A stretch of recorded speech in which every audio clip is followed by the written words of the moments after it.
मैं सिर्फ अपने संतान चाहती थी।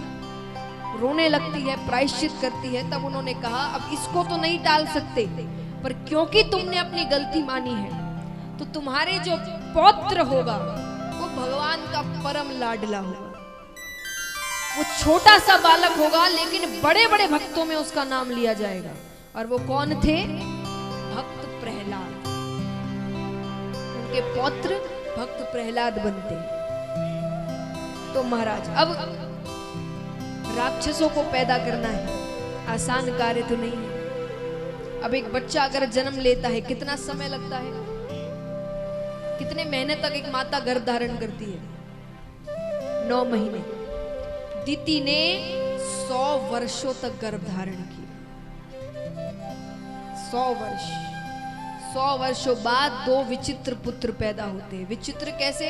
अस्त्र शस्त्र लिए पैदा होते हैं और पैदा होते ही विशाल रूप को धारण कर जाते हैं, राक्षसों का रूप ले लेते हैं। उसमें से हिरणाक्ष समुद्र की विशालता देखते हैं तो उसको पहले के समय अगर किसी को आप देखते थे कि ये बहुत शक्तिशाली है और आप अपने आप को शक्तिशाली समझते थे तो आप उसे युद्ध के लिए ललकारते थे।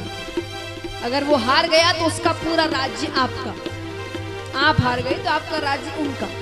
तो समुद्र की विशालता देखकर वो समुद्र को ललकारते हैं, या तो ये मेरा होगा या मुझसे युद्ध करो। समुद्र ने कहा मुझसे युद्ध मत करो, मेरे तल पर पृथ्वी रखी है, उसको लेने कोई आएगा उससे युद्ध करें। समुद्र को पता था उसे लेने भगवान आए। अब यहाँ पर ब्रह्मा जी रचना का कार्य कर रहे हैं, पृथ्वी पर जीवन लाने की कोशिश कर रहे हैं। तो रचना का कार्य होता है लेकिन रखे कहाँ? तो भगवान का ध्यान करते हैं। भगवान ब्रह्मा जी के नासिका से एक छोटे से वराह का अवतार ग्रहण करते हैं और सीधा समुद्र के अंदर जाते हैं, अपना रूप बढ़ाते हैं और अपने मुख के ऊपर पृथ्वी को लेकर आ रहे हैं। बीच में हिरणाक्ष रोकते हैं, इसे ले जाना है तो मुझसे युद्ध करना पड़ेगा। दोनों के बीच भयंकर युद्ध होता है।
तो महाराज इस प्रकार भगवान वराह अवतार ग्रहण करते हैं।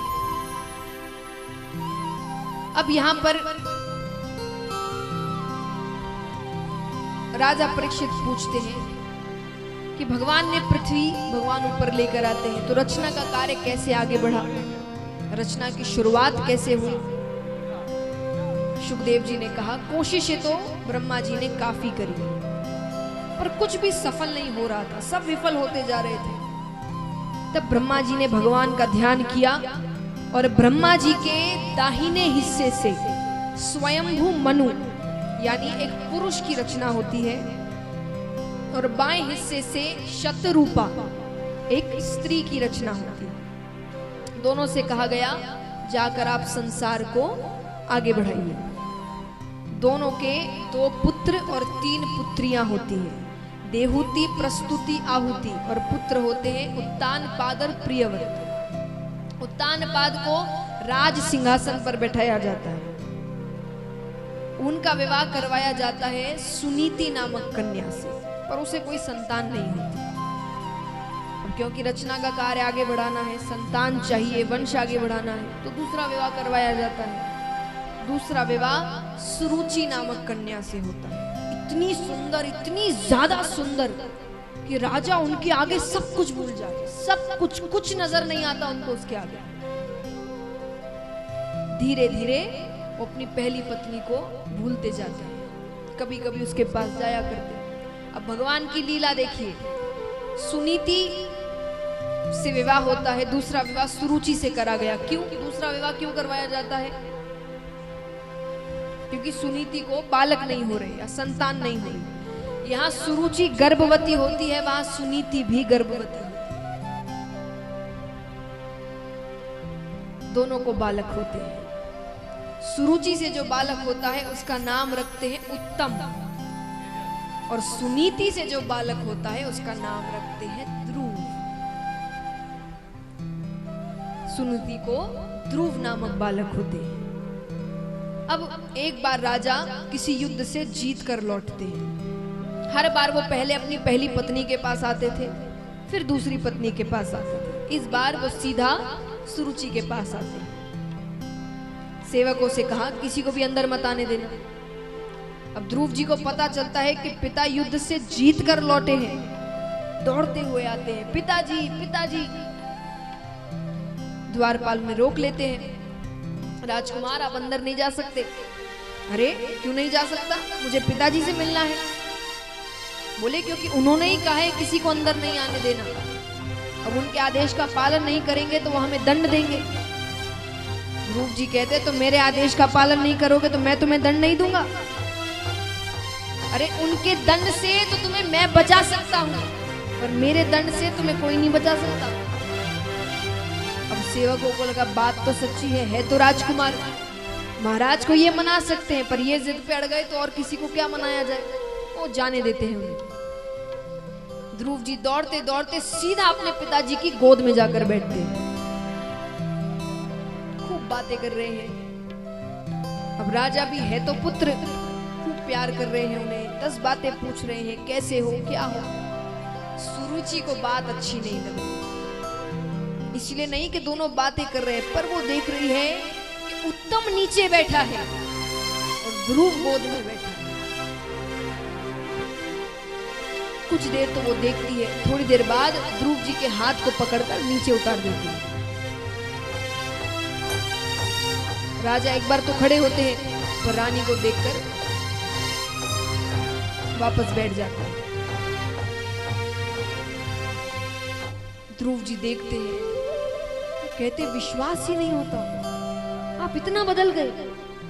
आज आपके सामने आपके पुत्र को धिक्कारा गया है और आप कुछ भी नहीं कह रहे। सुरुचि ने कहा महाराज से क्या पूछता है, अपनी माता से जाकर पूछ। ध्रुव जी ने कहा आप भी तो माता है, आप ही बता दीजिए ऐसा क्यों हुआ, इतना बदलाव क्यों हो गया। बोले क्योंकि महाराज दासी पुत्र को अपनी गोद में नहीं बैठाते। अपनी माता के खिलाफ तो शायद ही कोई पुत्र सुन पाए। उन्होंने कहा मेरी माता दासी नहीं है, वो इस महल की महारानी है। उसने कहा महारानी थी, अब वो स्थान मुझे दे दिया गया है और तुम्हारा स्थान मेरे पुत्र उत्तम को दे दिया गया। ध्रुव जी ने कहा उत्तम को जितना मिले मुझे उतनी खुशी है, वो मेरा भाई है, मुझे बस पिताजी की गोद में बैठना है, उनसे थोड़ी देर बातें करनी है। सुरुचि ने कहा महाराज की गोद में बैठना है तो जाकर भगवान विष्णु से कहना कि तुझे मेरी कोख से जन्म दे, तभी तू महाराज की गोद में बैठ सकता है। अब चला जाए यहां से।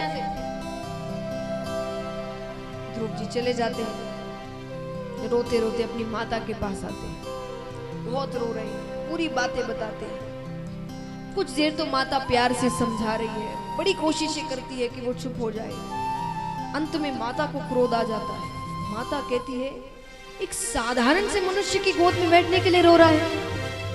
अरे बैठना है तो जाकर भगवान विष्णु की गोद में बैठ, उस गोद से तुझे दुनिया से कोई नहीं उतार सकता। विष्णु भगवान का नाम आते ही उसे वापस वो बातें याद आती। ध्रुव जी ने कहा हाँ, ये इनका नाम छोटी माता भी ले रही थी। वो कह रही थी कि अगर पिताजी की गोद में बैठना है तो भगवान विष्णु के पास जाना पड़ेगा। ये विष्णु भगवान कहाँ मिलेंगे? विष्णु भगवान कौन है? माता ने कहा इनके दर्शन करने के लिए बहुत कठोर तपस्या करनी पड़ती है, तू भी बहुत छोटा है, जब बड़ा हो जाएगा मैं तुझे वन भेजूंगी तपस्या करने के लिए, तब मिल लेना उनसे। ये कहकर माता ध्रुव जी को सुला देती है। अब मध्य रात्रि के समय ध्रुव जी उठते हैं, उठकर अपने घर के मंदिर में जाते हैं। मंदिर में जाकर भगवान से कह रहे हैं कि मैं भगवान विष्णु की खोज में निकल रहा हूं। सोचिए इतना छोटा सा बालक, वो कहते मैं भगवान विष्णु की खोज में निकल रहा हूं, मुझे पास ना देखकर मेरी माता बड़ी व्याकुल हो जाएगी, उनका ध्यान रखना, मैं जल्दी लौट आऊंगा। अब माता ने क्या कहा था कि जब बड़ा हो जाएगा तब मैं वन भेजूंगी, यानी भगवान को पाने के लिए वन जाना पड़ता है। तो ध्रुव जी वन में जाते हैं। अब भगवान डर गए, भगवान नारद जी को भेजते हैं उसके पीछे पीछे जाओ, वो छोटा सा बालक है, कितने जानवर है जंगल में। तब नारद जी आते हैं। नारद जी कहीं भी प्रवेश करते हैं तो सबसे पहले क्या कहते हैं? जोर से कहिए, नारायण नारायण। नारद जी कहते अरे पुत्र कहाँ घूम रहे हो, अपने घर जाओ, तुम्हारे माता पिता ढूंढ रहे होंगे तुम्हें। ध्रुव जी कहते आप कौन? अरे मेरा नाम नारद है। ध्रुव जी ने कहा नारद जी, अरे आपकी बहुत सी कहानियां सुनाई है मुझे माता ने, आप तो भगवान विष्णु को जानते हैं ना? नारद जी जानते हैं। तो बोले वो कहाँ मिलेंगे, मुझे उनके दर्शन करने हैं।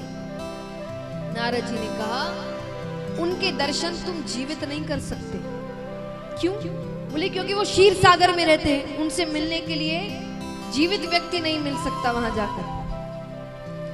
ध्रुव जी ने कहा मुझे मृत्यु का डर नहीं है, लेकिन मैं उनसे जीवित मिलना चाहता हूं। ठीक है, मैं नहीं मिल सकता, वो तो मुझसे मिल सकते हैं। नारद जी ने कहा क्या मतलब? अरे बोले मैं उनके पास नहीं जा सकता, वो तो मेरे पास आ सकते हैं। नारद जी ने कहा जरूर आ सकते हैं, लेकिन उनके लिए बहुत कठोर तपस्या करनी पड़ेगी, बड़ी मेहनत करनी पड़ेगी। ध्रुव जी ने कहा करूंगा, कठोर से कठोर तपस्या करूंगा, मुझे भगवान विष्णु से मिलना। तब नारद जी कहते तो कहो। ओम नमो भगवते वासुदेवाय। ओम नमो भगवते वासुदेवा। आपको नहीं मिलना भगवान से तो कहिए आप भी जोर से, ओम भगवते,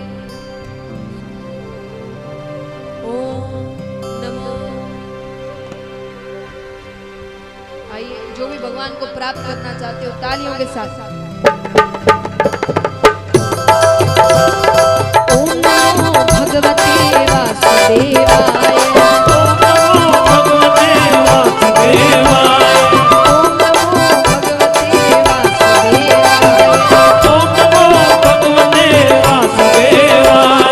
वासुदेवाय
पर ध्रुव जी की तपस्या धीरे धीरे नारद जी और कठिन करते जाते हैं। सबसे पहले कहते हैं कि अन्न त्याग दो, केवल जल और फल पर रहो।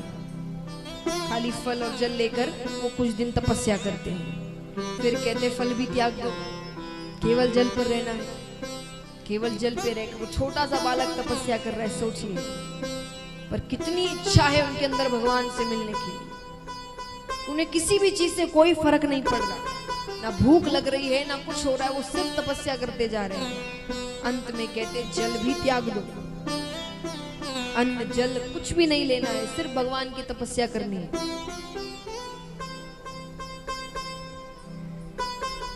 और अंत में नारद जी कहते हैं, अब देखिए, फिर वो कहते हैं ये अंतिम पड़ाव है, ये अगर तुमने कर लिया तो भगवान तुम्हारे सामने खड़े होंगे। कई बार कहते हैं ना, भगवान ऐसी परीक्षाएं लेते हैं, सिर्फ वो देख रहे हैं कि इस व्यक्ति को मुझ पे भरोसा कितना है। जिसको भरोसा नहीं होता वो सोचता है कि अरे नहीं नहीं, ऐसा करूंगा तो मेरी तबीयत खराब हो जाएगी, मुझे कुछ हो जाएगा। ये भरोसा नहीं है उसे कि भगवान मुझे कुछ नहीं होने देंगे। नारद जी ने कहा अब अपनी सांसें रोक लो। बिना एक प्रश्न किए ध्रुव जी अपनी सांसें रोक लेते।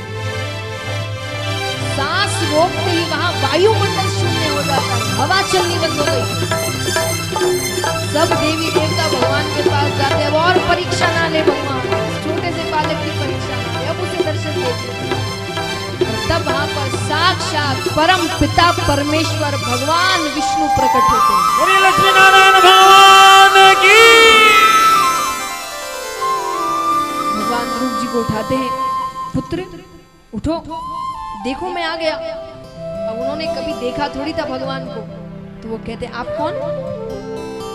अरे मैं वासुदेव, जिसकी तुम तपस्या कर रहे हो। ये सुनकर ध्रुव जी उन्हें हृदय से लगा लेते हैं। भगवान कहते हैं अब पूछो, क्या पूछना चाहते हो मुझसे? ध्रुव जी ने कहा मुझे ये बताइए कि छोटी माता ने मुझे पिताजी की गोद से क्यों उतारा? पिताजी मेरी माता के पास अब क्यों नहीं आते? छोटी माता ने मुझे इतनी सारी बातें क्यों सुनाई? भगवान कहते अरे अरे अरे, इतने सारे एक प्रश्न, एक साथ इतने प्रश्न। पहला प्रश्न पूछो जिसका उत्तर तुम सबसे पहले जानना चाहते हो। ध्रुव जी ने कहा छोटी माता ने मुझे पिताजी की गोद से क्यों उतारा? भगवान कहते यही प्रश्न है जो तुम्हें सबसे ज्यादा तकलीफ दे रहा है। भगवान ध्रुव जी के सर पर हाथ रखते हैं और साक्षात मां सरस्वती उनके मस्तक पर प्रवेश करती है, ज्ञान उनके मस्तक पर प्रवेश करता है। भगवान कहते और कुछ जानना चाहते हो? अब ज्ञान प्राप्त होने के बाद किस उत्तर का उन्हें प्रश्न का उत्तर चाहिए? ध्रुव जी ने कहा कुछ नहीं जानना, सारे उत्तर मिल गए। रिश्ते नाते परिवार भगवान क्या कहा मायने रखता है सब समझ आ गया। इस प्रकार भगवान ध्रुव जी को दर्शन देते हैं।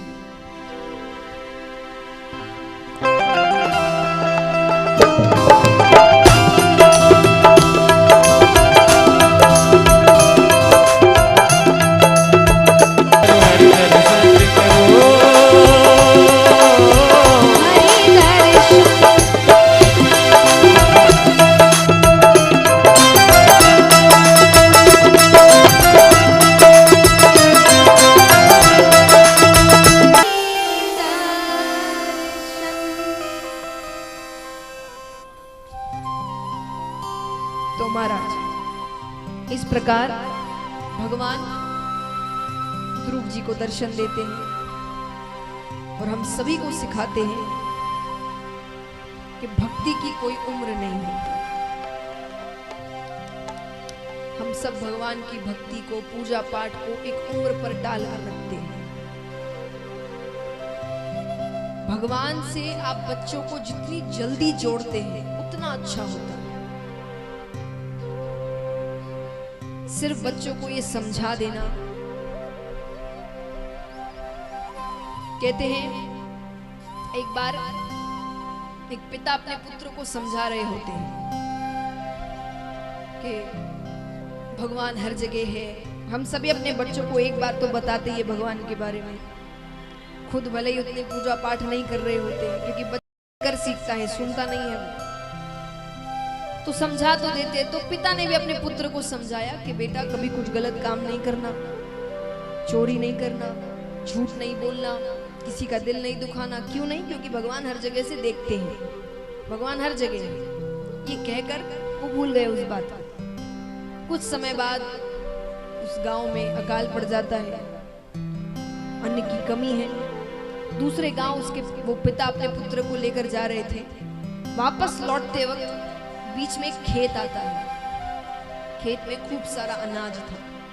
रात्रि का समय था। तो पिता ने अपने पुत्र से कहा, सुनो, तुम थोड़ी दूर जाकर खड़े हो जाओ, मैं यहाँ के कुछ अनाज काट कर रख लेता हूँ, लेकिन कोई अगर आए तो तुम मुझे आवाज दे देना कि पिताजी कोई आ रहा है या कोई देख रहा है। ठीक है। बच्चा थोड़ी दूर जाता है, फिर बच्चा जोर से चिल्लाता है, पिताजी रुकिए। पिताजी ने कहा, क्या हुआ? कोई आ रहा है क्या? कोई देखा किसी ने? बोले हाँ। बोले किसने? बोले भगवान। आपने तो कहा था भगवान हर जगह, वो हर जगह से देखता है, और आपने कहा था गलत करेंगे तो उसका परिणाम मिलेगा, तो आपको परिणाम मिलेगा, आप चोरी मत करिए। यानी अच्छी चीजें, भगवान की बातें, ये बच्चों को बचपन में सिखाई जाती है। अगर बचपन में उनके मन में ये बात बैठ जाएगी कि भगवान हर जगह है, आपको हर जगह से देखते, क्योंकि गलती हम हमेशा एकांत में करते हैं। कोई भी गलत काम करना होगा आप अकेले में ही करेंगे। सबके सामने कौन करता है? सब सोचेंगे हमारी इज्जत घट जाएगी। लेकिन जिसे ये पता होगा कि भगवान हर जगह है, वो गलती करने से भी डरेगा। वो ये सोचेगा कि कोई देखे ना देखे, वो तो देख रहा है। और महाराज, यहाँ का सिस्टम ठीक से कभी चले कभी ना चले आपको नहीं पता। वहां का सिस्टम बहुत अच्छे से चलता है। वहां के सिस्टम में इतना सा भी एरर नहीं होता। जैसे कार्य करोगे वैसा दंड मिलेगा। वहां पर एक बात बताइए, यहाँ कितने व्यक्ति हैं जो साल में एक बार या 2 बार परिवार के साथ कहीं घूमने जाते हैं? भले कुछ दिनों के लिए, 2-4 दिन के लिए, 4-5 दिन के लिए, पर 1 साल 2 साल में एक ना एक बार तो परिवार के साथ कहीं बाहर निकलते हैं। हाथ उठाना, कितने लोग हैं? अच्छी बात है। उसके पहले आप कितनी तैयारियां करते होंगे, है ना? क्या क्या करते बताइए। सबसे पहले क्या करते? सबसे पहले टिकट बनवाते हैं। जितनी जल्दी बनाएंगे उतनी सस्ती बनेगी। सबसे पहले टिकटें देखते हैं, भाई उस समय की टिकट कितनी है, क्या है, कितने को जाना है। उसके बाद अब कहाँ जा रहे हैं उस पर निर्भर करता है। घूमने जा रहे हैं तो अपनी शॉपिंग होती है पूरी। किसी से मिलने जा रहे हैं तो उनके परिवारों के लिए भी गिफ्ट खरीदने पड़ते हैं। पहले पूरी शॉपिंग होगी, कितनी तैयारियां, फिर उसकी पैकिंग होगी, फिर रास्ते के लिए कुछ खाने का सामान रखना हो, ये रखना हो। 2-4 दिन के लिए, ज्यादा से ज्यादा 1 हफ्ते के लिए कितनी तैयारियां। ऊपर जाने की तैयारियां कितनों ने की है यहाँ पर?